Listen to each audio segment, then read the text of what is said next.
It was the afternoon of the day of Christmas Eve, and I was in Mrs. Prothero's garden waiting for cats with her son Jim. It was snowing. Well, it was always snowing at Christmas. December in my memory is white as Lapland, though there were no reindeers, but there were cats.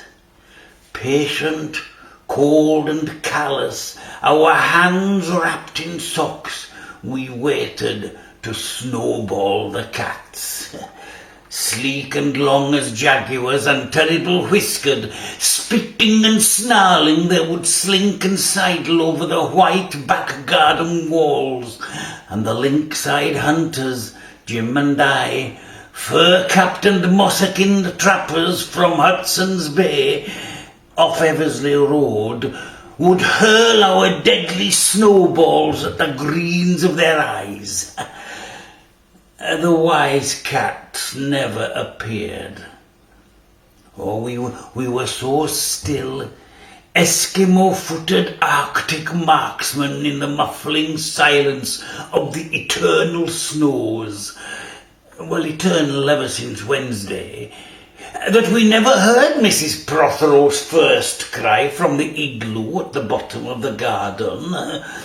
Or if we heard it at all, it was to us like the far-off challenge of our enemy and prey, the neighbour's polar cat.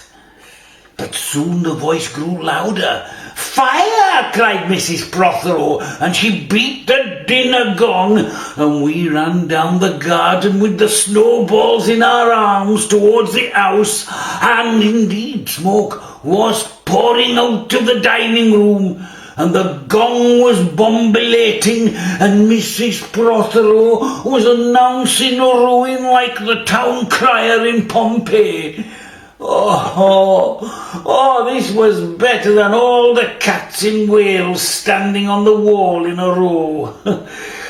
We bounded into the house laden with snowballs and stopped at the open door of the smoke-filled room. Oh, something was burning, all right. Perhaps it was Mr. Prothero, who always slept there after midday dinner with a newspaper over his face.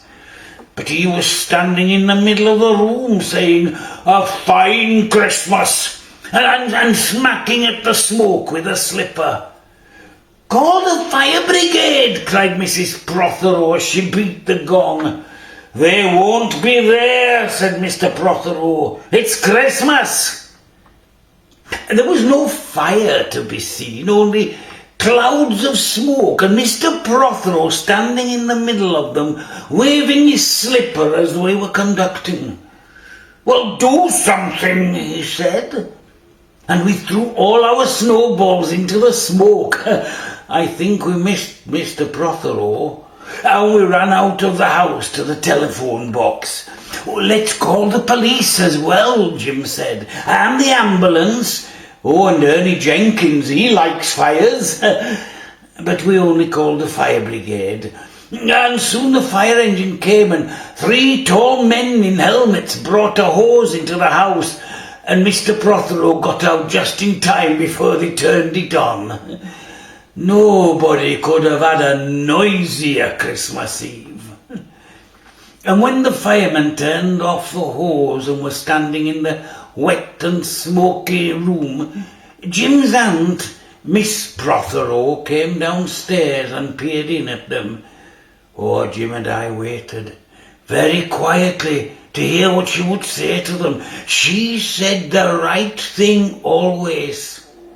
She looked at the 3 tall firemen in their shining helmets, standing among the smoke and the cinders and dissolving snowballs, and she said, "Would you like something to read?"